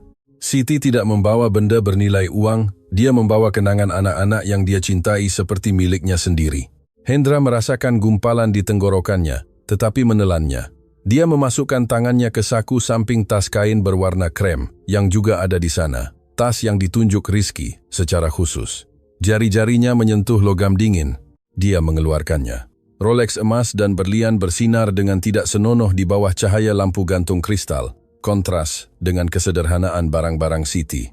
Aha, teriak Dewi penuh kemenangan. Melangkah maju dan menunjuk dengan jari manikur Prancisnya. Aku tahu itu dia. Kamu jenius, sayangku. Kamu menangkapnya basah. Dewi berbalik ke Siti dengan senyum predator. Dan sekarang apa yang akan kamu katakan, pembantu? Bahwa itu muncul di sana secara ajaib? Pencuri, kamu seharusnya diborgol. Siti menundukkan kepalanya. Malu bukan karena pencurian yang tidak dia lakukan, tetapi karena kebencian ganas wanita itu. Anak-anak menekan lebih keras padanya, gemetar. Tetapi Hendra tidak melihat Siti, dia melihat jam tangan di tangannya, dan kemudian melihat Dewi. Wajahnya tidak menunjukkan kepuasan karena telah menyelesaikan kejahatan, melainkan kekecewaan mendalam karena telah menemukan pengkhianatan. Ini lucu, kata Hendra sambil memutar jam tangan di antara jari-jarinya. Rizky mengatakan sesuatu yang sangat menarik padaku di jalan. Dia bilang mereka melihatmu masuk ke kamarku, mereka melihatmu mengambil jam tangan, dan mereka melihatmu memasukkannya ke dalam tas ini. Senyum Dewi goyah selama sepersekian detik, tetapi dia pulih dengan cepat. Dia adalah manipulator ahli.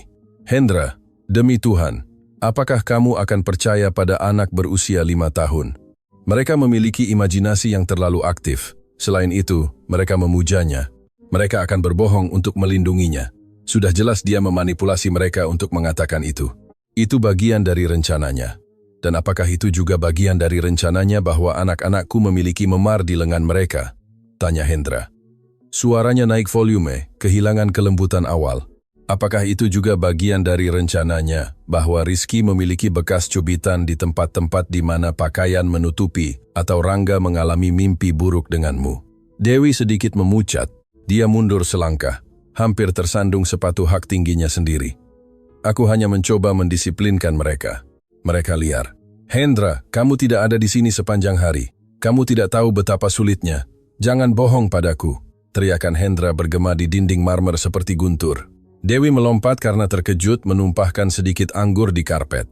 Siti memeluk anak-anak menutupi telinga mereka, tetapi mereka menatap ayah mereka dengan takjub. Mereka belum pernah melihatnya membela mereka seperti itu. Hendra melangkah maju ke Dewi. Dia mundur sampai dia menabrak pagar tangga. Aku memberimu kepercayaanku. Aku membuka pintu rumahku. Aku akan memberimu nama belakangku. Dan kamu menggunakan kekuatan itu untuk menyiksa dua anak yang kehilangan ibu mereka. Hendra berhenti 1 sentimeter dari wajahnya.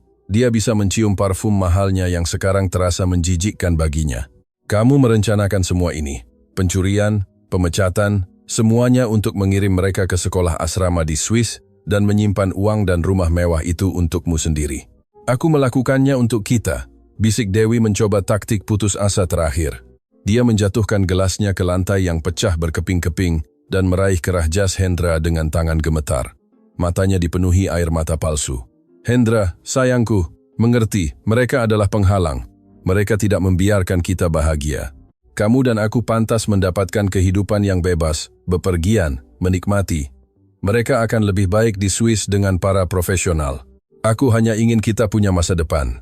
Hendra melihat tangan wanita itu mencengkeram ke mejanya.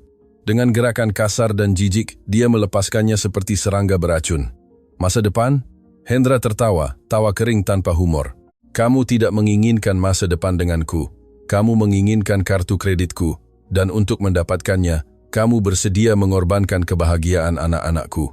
Hendra mengangkat Rolex di udara. Jam tangan ini, katanya sambil melihatnya dengan jijik. Kamu bilang itu favoritmu, bahwa itu melambangkan cinta abadi kita. Dengan gerakan keras, Hendra melemparkan jam tangan emas itu ke dinding batu terjauh, dampaknya brutal. Mekanisme presisi Swiss meledak. Berlian melompat di udara dan kristal menjadi debu. Jam tangan itu hancur di lantai. Dewi mengeluarkan jeritan tertahan, menutup mulutnya dengan tangan, ngeri melihat kehancuran sesuatu yang begitu berharga. Itu adalah nilai cintamu bagiku sekarang, Dewi, kata Hendra dengan ketenangan dingin. Sampah, puing-puing, tidak ada. Dewi menatap sisa-sisa jam tangan dan kemudian ke Hendra. Topengnya jatuh sepenuhnya. Tidak ada lagi ketakutan atau rayuan. Hanya ada kebencian murni. Kamu idiot, ludahnya, dan wajahnya berkerut menjadi seringai jelek dan nyata. Kamu akan menyesal. Kamu akan sendirian dengan dua monster itu dan pembantu bodoh itu. Kamu akan datang memohon padaku untuk kembali ketika kamu menyadari bahwa tidak ada wanita setingkatmu yang ingin menanggung bebanmu. Aku lebih memilih sendirian selama sisa hidupku daripada menghabiskan 1 menit lagi dengan monster sepertimu, jawab Hendra. Dia berbalik ke Siti dan anak-anak membelakangi Dewi. Siti, tolong bawa anak-anak ke dapur. Minta Rosa menyiapkan apapun yang mereka inginkan. Es krim, pizza, apapun itu. Aku tidak ingin mereka melihat apa yang akan terjadi sekarang. Siti mengangguk pucat tetapi bersyukur. Dia bangkit dengan susah payah, meraih tangan anak-anak, dan membimbing mereka dengan cepat menuju lorong layanan. Ayo anak-anakku, mari kita makan sesuatu yang enak, bisiknya. Melindungi mereka sampai saat terakhir. Ketika pintu dapur tertutup di belakang mereka, Hendra berbalik ke Dewi untuk terakhir kalinya. Mereka sendirian di aula. Udara dipenuhi listrik statis. Sekarang, kata Hendra sambil menunjuk ke pintu utama. Keluar, keadilan ilahi. Dewi berdiri tegak mencoba memulihkan sebagian dari martabatnya yang hancur. Dia merapikan gaun sutranya, mengangkat dagunya, dan menatap Hendra dengan angkuh. Aku akan pergi, katanya dengan cemoohan. Aku tidak akan tinggal di kandang emosional ini semenit pun lagi, tetapi aku akan pergi dengan mobilku dan aku ingin sopirmu mengantarku ke Hotel Four Seasons Dan besok kamu akan bicara dengan pengacaraku tentang kompensasi untuk pemutusan pertunangan. Hendra menatapnya dengan rasa tidak percaya, dan kemudian senyum dingin melintas di wajahnya. Dia berjalan ke meja, masuk tempat kunci mobil berada. Aku pikir kamu bingung, Dewi, katanya sambil mengambil gantungan kunci Mercedes convertible yang dia gunakan. Mobil itu atas nama perusahaanku. Sopir adalah karyawan rumahku dan tentang kompensasi. Hendra mendekatinya dan mengulurkan tangan dengan telapak tangan terbuka. Cincin itu. Dewi melindungi tangan kirinya dengan tangan kanan, menutupi berlian besar 5 karat itu. Itu milikku, teriaknya. Itu hadiah. Itu adalah hadiah bersyarat untuk pernikahan, koreksi Hendra tanpa ampun. Dan tidak akan ada pernikahan. Kembalikan atau aku bersumpah demi Tuhan aku akan memanggil polisi dan melaporkanmu atas pencurian jam tangan itu. Aku punya 2 saksi mata dan sidik jarimu pasti ada di seluruh tas Siti. Kamu yang memutuskan. Apakah kamu memberiku cincin itu dan pergi berjalan kaki? Atau kamu pergi dengan mobil patroli di Borgol? Dewi gemetar karena marah. Dia tahu dia telah kalah. Dia tahu Hendra memiliki kekuatan dan sumber daya untuk memenuhi ancamannya. Dengan gerakan marah dan kasar, dia mencabut cincin itu dari jarinya, hampir melukai kulitnya, dan melemparkannya ke dada Hendra. Ambil batumu, teriaknya. Semoga kamu tersedak dengannya. Hendra menangkap cincin itu di udara dengan 1 tangan, tanpa gentar. Terima kasih. Sekarang keluar. Aku akan memesan Uber, kata Dewi sambil mengeluarkan ponsel canggihnya. Pesan di luar, perintah Hendra. Di luar propertiku. Aku tidak ingin kamu menghirup udaraku semenit pun lagi. Hendra berjalan ke arahnya, memaksanya mundur ke pintu. Dewi melihat bahwa dia tidak akan menyerah, berbalik pada tumitnya dan berjalan menuju pintu keluar. Saat dia membuka pintu, cahaya matahari terbenam masuk ke aula, menerangi keluarnya penjahat.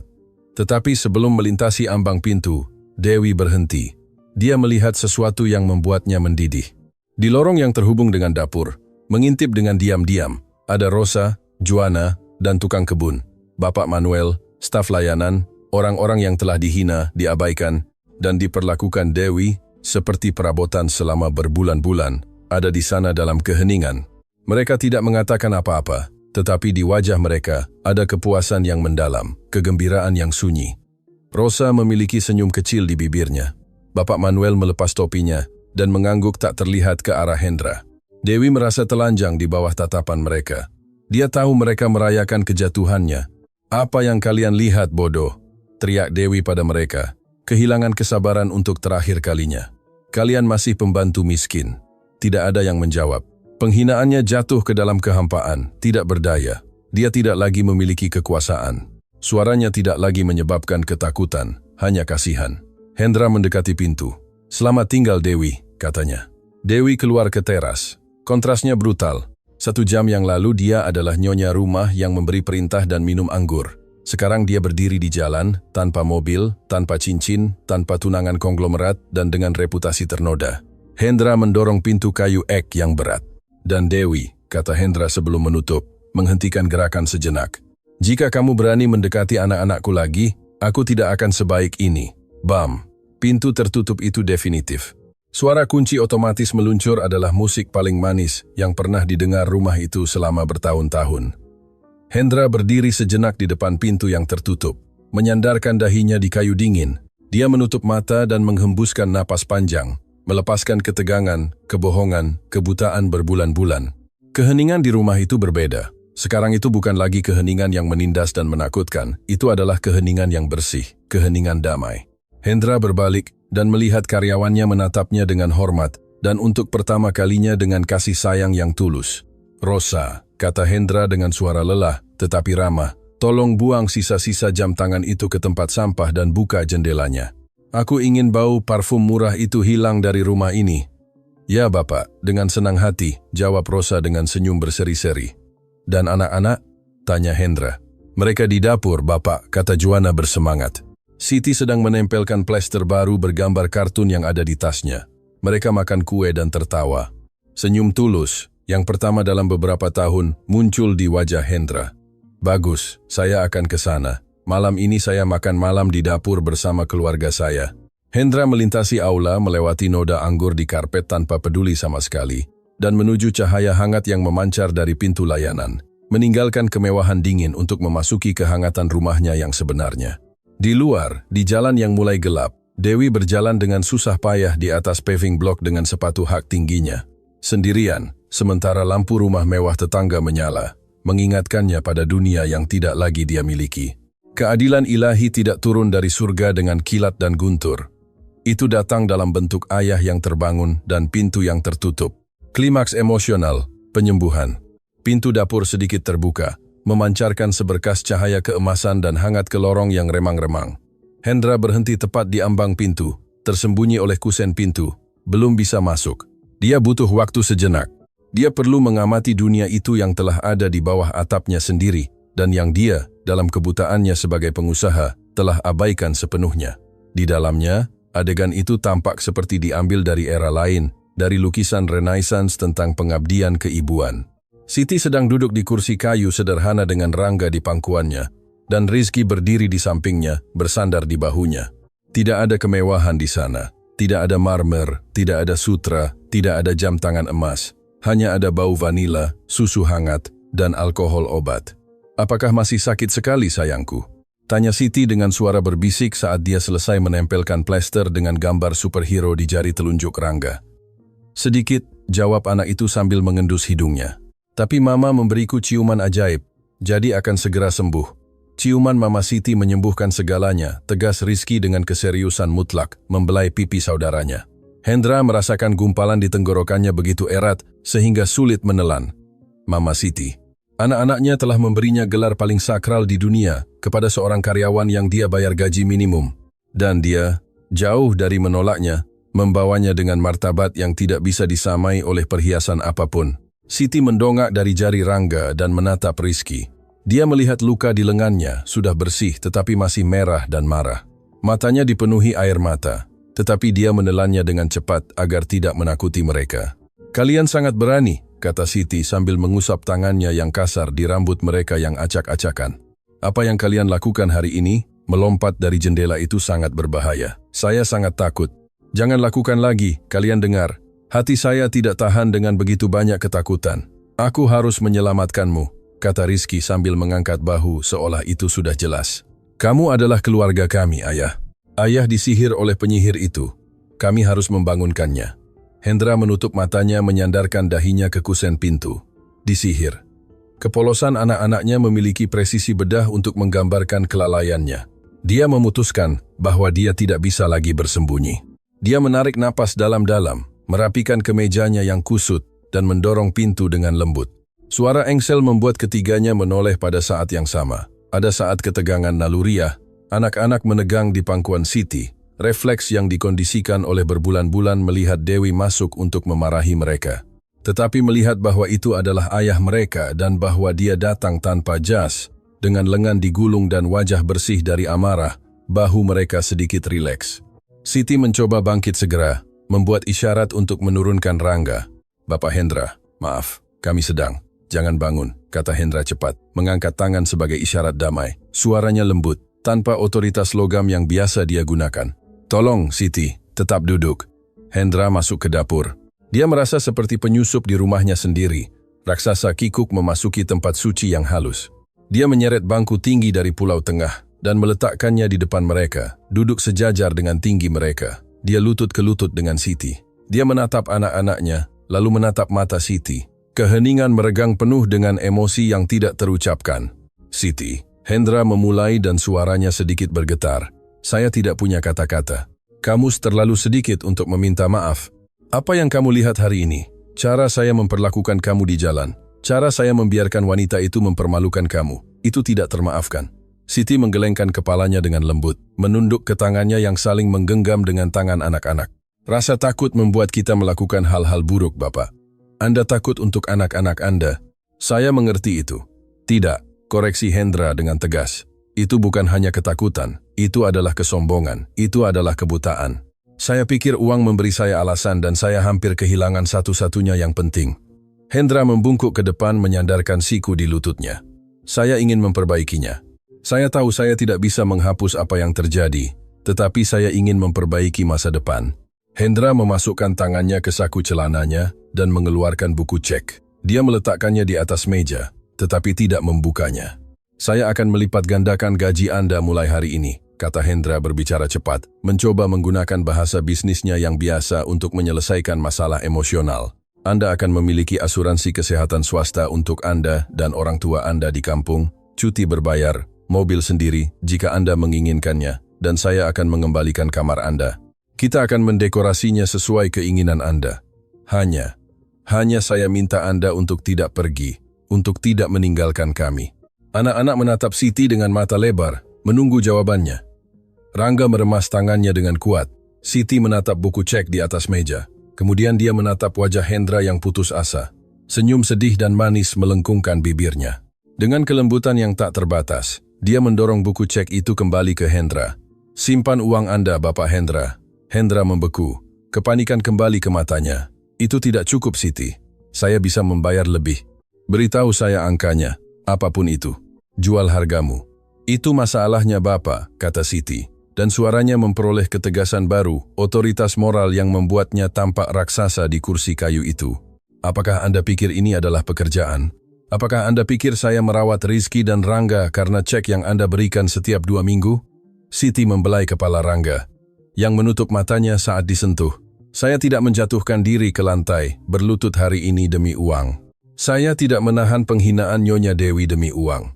Saya melakukannya karena saya mencintai mereka. Siti menatap Hendra lurus ke dalam jiwa.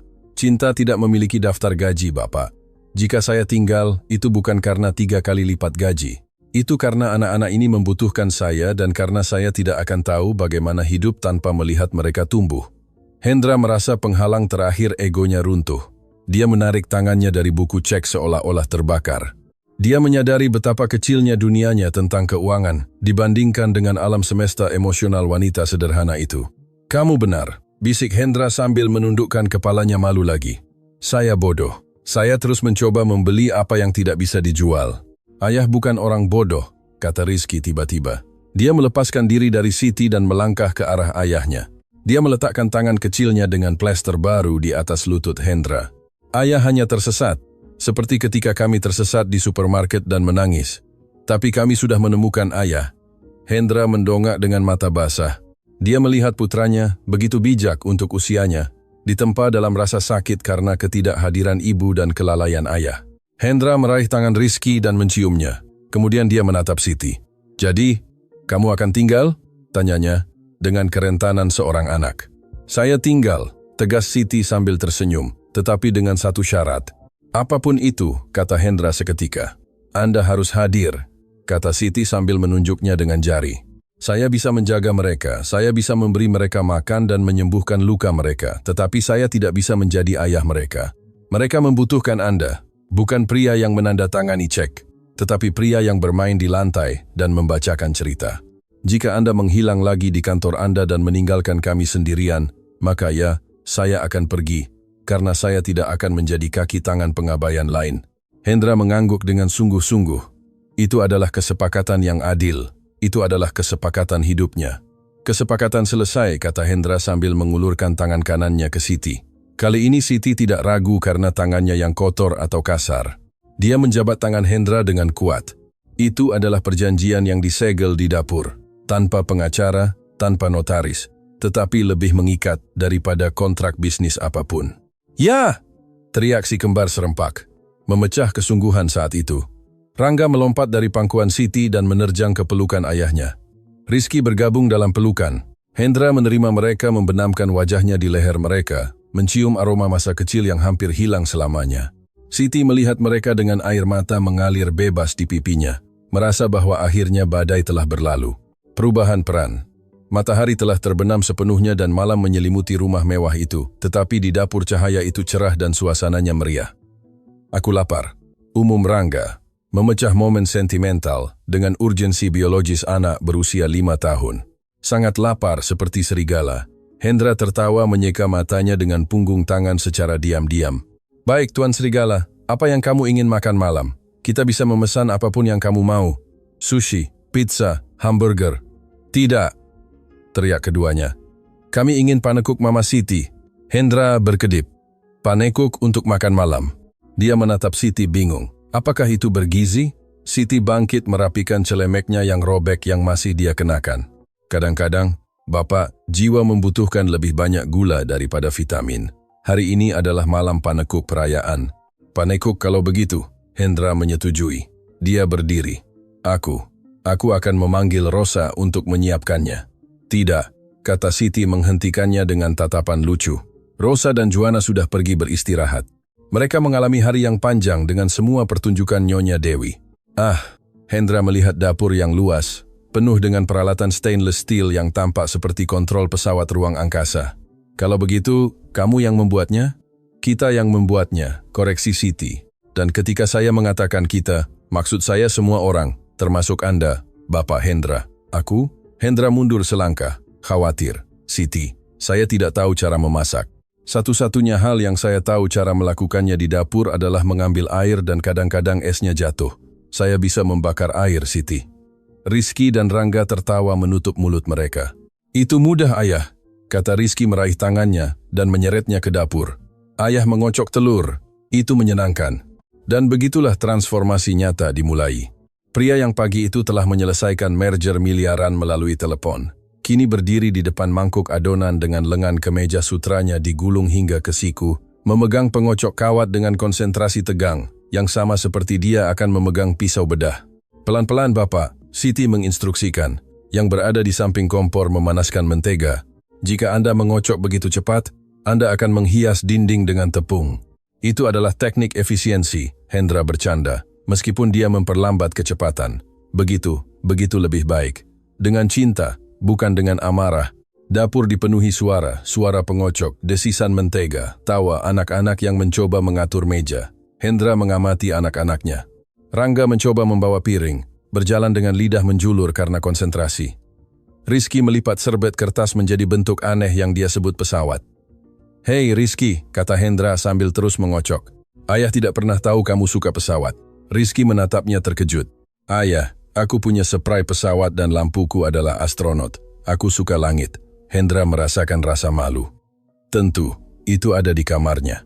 Dia telah melihatnya 1000 kali, tetapi tidak pernah benar-benar melihatnya. Itu benar, kata Hendra lembut. Maafkan ayah, mulai sekarang ayah akan melihat lebih baik. Ayah janji suatu hari, ayah akan membawamu melihat pesawat sungguhan di hanggar bandara. Kita akan naik satu. Mata Rizky bersinar dengan intensitas yang lebih berharga daripada semua saham bursa. Sungguh, ayah dan aku, ayah kamu, Rangga dan Siti, semuanya. Hore, teriak Rangga, hampir menjatuhkan gelas plastik. Ketika adonan sudah siap, Siti mulai menuangkan lingkaran sempurna ke wajan panas. Bau mentega dan vanila membanjiri dapur, menghapus jejak parfum mahal Dewi secara definitif. Ayo duduk, perintah Siti. Yang pertama sudah siap. Hendra duduk bukan di kepala meja, yang di dapur tidak ada, melainkan di bangku samping yang berdesakan di antara Rizky dan Rangga. Siti menyajikan piring dan, yang mengejutkan Hendra, menyajikan satu untuk dirinya sendiri dan duduk di depan mereka. Selamat makan, katanya dengan santai. Hendra melihat piringnya, panekuk keemasan, mengepul dengan sedikit madu. Dia melihat ke sampingnya. Anak-anaknya makan dengan lahap, menodai pipi mereka. Dia melihat ke depan. Siti makan perlahan, dengan keanggunan alami, tersenyum melihat anak-anak. Hendra mengambil garpu dan pisau, memotong sepotong dan membawanya ke mulutnya. Rasa rumah, rasa kesederhanaan, rasa pengampunan. Ini lezat, kata Hendra, dan dia tidak bohong. Rasanya lebih enak daripada lobster yang biasa dia makan di acara makan malam amal. Ayah punya madu di hidung, tunjuk Rangga sambil tertawa dan menunjuk dengan garpu. Hendra menyentuh hidungnya. Memang, ada setetes lengket. Di waktu lain dia akan ngeri, dia akan meminta serbet linen dan membersihkan dirinya dengan iritasi. Tetapi malam itu dia menatap putranya. Dia tertawa dan sengaja menodai pipinya yang lain dengan jari. Sekarang aku adalah pejuang madu, raung Hendra sambil bermain. Anak-anak tertawa terbahak-bahak. Siti tertawa nyaring, jernih yang memenuhi ruangan. Hendra berhenti sejenak mengamati adegan itu. Dapur yang berantakan, tepung di meja dapur, anak-anaknya bahagia, wanita yang menyelamatkan mereka tertawa di seberang meja. Dia menyadari bahwa dia telah berubah peran. Dia bukan lagi penyedia yang jauh, yang mengamati dari atas.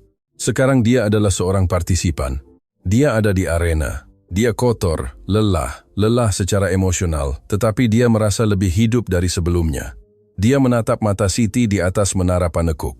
"Terima kasih," katanya dalam diam, hanya menggerakkan bibirnya. Siti mengangguk sedikit, mengerti pesan itu. Mereka telah melintasi jembatan. Jurang yang memisahkan bos dari karyawan telah terisi dengan panekuk dan tawa. "Baik para pejuang," kata Hendra menjadi serius dalam bercanda. "Siapa yang selesai duluan berhak memilih cerita malam ini," tetapi dia mengangkat jari peringatan. "Aku yang membacanya, aku akan menang," teriak Rangga, memasukkan sepotong besar ke mulutnya. "Tidak, aku," jawab Rizky. Makan malam berlanjut, berisik dan kacau, sempurna dalam ketidaksempurnaannya. Di luar rumah, dunia terus berputar, tak kenal lelah dan dingin. Tetapi di dalam dapur itu, di bawah cahaya hangat, sesuatu yang tidak bisa dihancurkan sedang ditempa. Sebuah keluarga, bukan keluarga darah dan nama belakang, tetapi keluarga bekas luka yang dibagi dan kesetiaan yang teruji. Dan Hendra tahu, saat dia membersihkan madu dari wajah Rangga, bahwa dia tidak akan pernah miskin lagi, karena akhirnya dia mengerti di mana kekayaan sejatinya berada. Resolusi akhir, epilog. Makan malam telah berakhir, tetapi keajaiban di dapur tetap ada, melayang di udara bersama dengan aroma manis vanila dan madu. Jam dinding, alat plastik sederhana yang kontras dengan jam tangan Swiss yang hancur, menunjukkan pukul 9 malam. Sudah larut untuk anak-anak, tetapi tidak ada yang berani memecahkan pesona saat itu. "Bagus, para pejuang madu," umum Hendra sambil berdiri dan menepis remah panekuk dari celana jasnya. "Pertempuran telah berakhir. Saatnya untuk mundur secara strategis menuju parit, maksudku, ke tempat tidur." "Tidak," keluh Rangga, menggosok matanya dengan kepalan tangan, dikhianati oleh tidurnya sendiri. "Aku tidak mengantuk, aku ingin bermain lagi." "Matamu mengatakan sebaliknya, nak," kata Siti. Mendekatinya dengan kemudahan yang lahir dari latihan, dia mengangkatnya ke pelukan. Rangga, meskipun protes verbal, menyandarkan kepalanya di bahunya seketika, menyerah. "Besok ada sekolah. Dan coba tebak, besok ayah yang mengantar kalian." Mata Rizky terbuka lebar. "Ayah yang mengantar kami?" Tanyanya menatap Hendra dengan tidak percaya. "Bukan sopir. Aku," tegas Hendra. "Kita akan bernyanyi di mobil, tetapi untuk itu kalian harus tidur. Ayo." Prosesi itu menaiki tangga, tetapi kali ini rumah itu tidak terasa kosong atau dingin. Lampu lorong, yang selalu tampak seperti museum, kini menerangi keluarga sungguhan. Hendra menggendong Rizky di punggungnya, sesuatu yang belum pernah dia lakukan. Dan Siti menggendong Rangga. Mereka tiba di kamar si kembar. Itu adalah kamar yang luas, penuh dengan mainan mahal yang hampir tidak pernah disentuh. Hendra menidurkan Rizky di tempat tidurnya yang berbentuk mobil balap, dan Siti menidurkan Rangga di tempat tidurnya. Cerita. Ingat Rizky sambil berbaring di bawah spray pesawat. "Ayah janji akan membacakan cerita." Hendra mendekati rak buku. Jari-jarinya menelusuri punggung buku. "The Little Prince, Don Quixote for Children, Peter Pan." Dia memilih Peter Pan.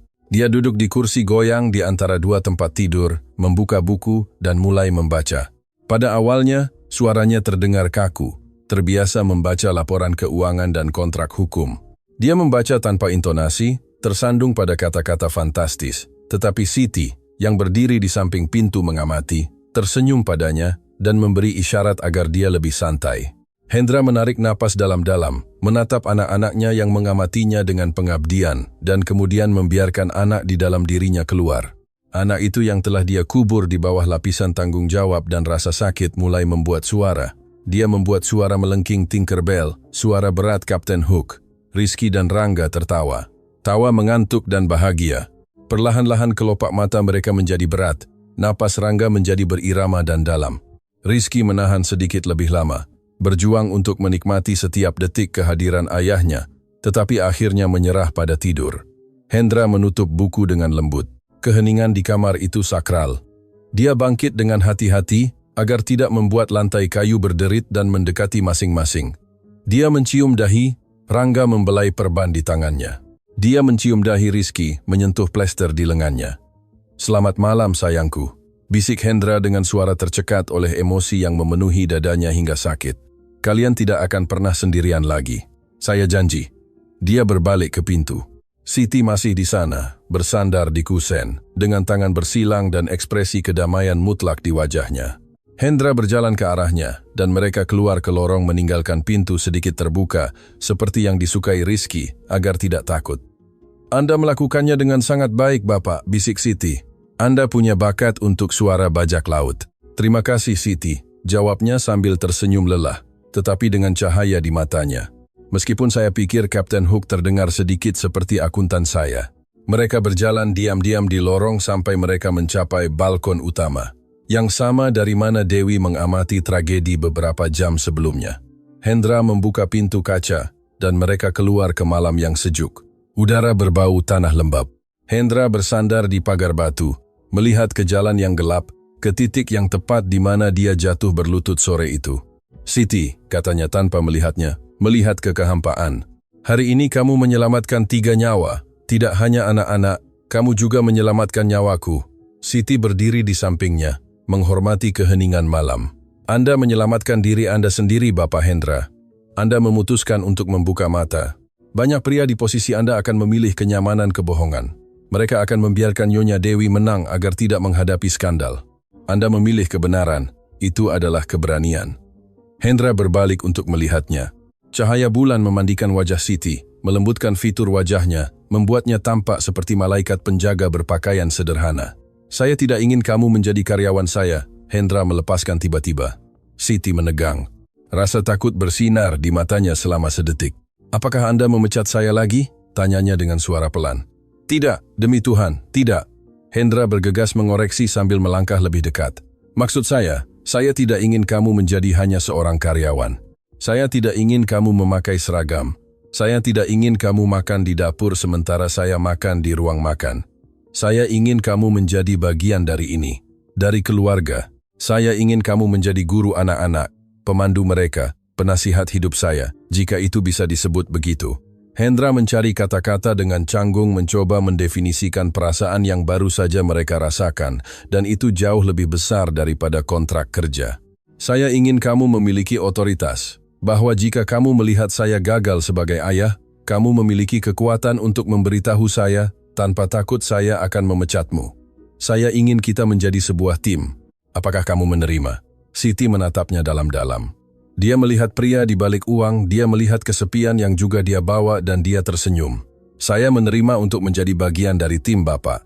Tetapi dengan satu syarat lagi." "Lagi?" Hendra tersenyum.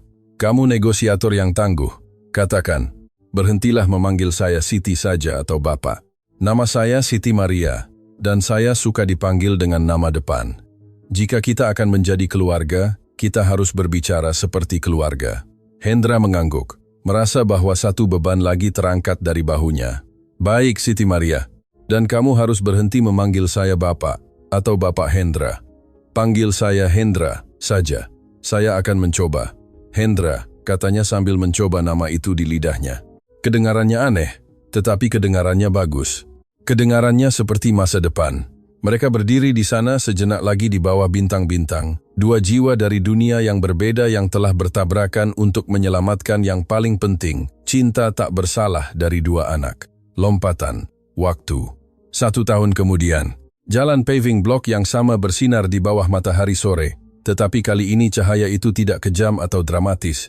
Itu keemasan, hangat, cahaya perayaan. Pohon-pohon telah tumbuh sedikit lebih tinggi, dan bunga-bunga di taman sedang mekar penuh musim semi. Pintu utama rumah mewah itu terbuka. Tidak keluar seorang wanita menangis. Tidak keluar koper yang diseret dengan putus asa. Keluar tawa. Rizky dan Rangga, sekarang berusia 6 tahun dan terlihat lebih tinggi, berlari ke mobil keluarga yang diparkir di pintu masuk. Mereka tidak lagi mengenakan pakaian kaku dan tidak nyaman. Mereka mengenakan kaos superhero dan celana pendek dengan lutut tergores karena bermain sepak bola, bukan karena melarikan diri dari bahaya. "Aku minta jendela," teriak Rangga berlari ke pintu belakang. "Tidak, aku minta duluan," balas Rizky tertawa dan mendorong saudaranya dengan lembut. Di belakang mereka keluar Hendra. Dia tidak lagi mengenakan setelan dan dasi. Dia mengenakan celana linen krem dan kemeja putih digulung, santai, dengan kacamata hitam, dan membawa cooler box pantai portabel. Dia terlihat lebih muda, tidak terlalu suram. Garis-garis stres di dahinya telah melunak, digantikan oleh garis-garis ekspresi di sekitar mata, tanda seseorang yang sering tersenyum. Dan akhirnya keluar dia, Siti Maria. Tidak ada lagi seragam biru, tidak ada lagi celemek putih atau sarung tangan karet kuning. Dia mengenakan gaun musim panas ringan berwarna karang cerah yang menonjolkan kulitnya yang kecoklatan. Rambutnya, yang dulu selalu diikat kencang, terurai di bahunya dalam gelombang lembut. Dia berjalan dengan percaya diri, dengan kepala tegak, memiliki ruangnya dan kebahagiaannya. Dia menutup pintu rumah dengan kunci, sebuah rumah yang bukan lagi penjara aturan yang absurd, melainkan rumah yang penuh dengan kebisingan, mainan, dan musik. "Apakah kalian punya semuanya?" tanya Siti sambil menuruni tangga. "Tabir surya, handuk, ember untuk pasir." "Ya, Mama Siti," jawab si kembar dari mobil. Hendra sedang menata cooler box di bagasi. Melihatnya turun, dia berhenti. Dia melepas kacamata hitamnya dan menatapnya dengan kekaguman yang tidak dia coba sembunyikan. "Kamu terlihat cantik hari ini, Siti," katanya dengan kesederhanaan dan kejujuran. Siti sedikit tersipu. Senyum menerangi wajahnya. "Terima kasih, Hendra. Kamu juga tidak terlihat buruk untuk seorang pengusaha tua," candanya, mengedipkan mata padanya. Hendra tertawa dan menutup bagasi. Dia mendekatinya, tidak menyentuhnya, tetapi kedekatan di antara keduanya dipenuhi dengan listrik lembut, janji yang tidak lagi membutuhkan kata-kata. "Siap untuk liburan nyata pertama keluarga ini?" tanyanya. "Siap," jawabnya. "Aku belum pernah melihat laut, Hendra. Terima kasih telah membawa kami." Hendra menggelengkan kepalanya dan dengan gerakan lembut meraih tangan Siti. Di jari manisnya bersinar sebuah cincin. Itu bukan berlian yang mencolok dan vulgar seperti milik Dewi. Itu adalah cincin sederhana, pita emas dengan zamrud kecil, elegan dan bijaksana, yang melambangkan harapan dan kelahiran kembali. "Jangan berterima kasih padaku," kata Hendra sambil meremas tangannya. "Kamu mengajari kami cara berlayar ketika kami tenggelam di darat. Melihat laut adalah hal terkecil yang bisa kulakukan." Siti melihat cincin di tangannya. Kemudian dia melihat anak-anak di mobil yang berdebat dengan gembira tentang lagu apa yang akan diputar di radio.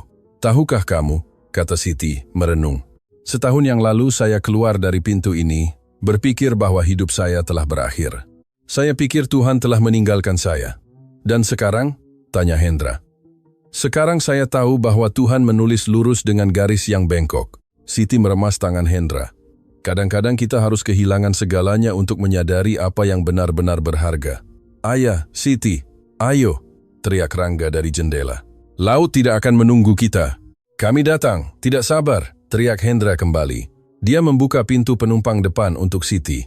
Dia masuk, duduk di kursi yang menjadi haknya karena cinta dan kesetiaan dan memandang suaminya. Hendra mengitari mobil. Duduk di belakang kemudi dan melihat di kaca spion kedua putranya yang sehat dan bahagia. Dia melihat wanita di sampingnya, yang telah membawa cahaya kembali ke hidupnya. Dia menyalakan mesin. Mobil meluncur dengan lembut di jalan paving block, menjauh dari rumah mewah itu, melewati tempat yang tepat di mana setahun sebelumnya mereka menangis darah dan air mata. Tetapi aspal tidak lagi menyimpan memori rasa sakit, itu hanya jalan menuju masa depan. Saat mobil berbelok di sudut dan menghilang dari pandangan, jalan menjadi sunyi, bermandikan matahari. Rumah-rumah besar dan dingin itu masih ada di sana dengan pemiliknya yang khawatir tentang uang dan penampilan. Tetapi di salah satunya, yang terbesar dari semuanya, telah tersisa sesuatu yang berbeda. Ada gema tawa yang tersisa, aroma panekuk, dan kepastian mutlak bahwa uang dapat membeli rumah. Tetapi hanya cinta, pengampunan, dan keberanian yang dapat membangun rumah sejati. Tamat.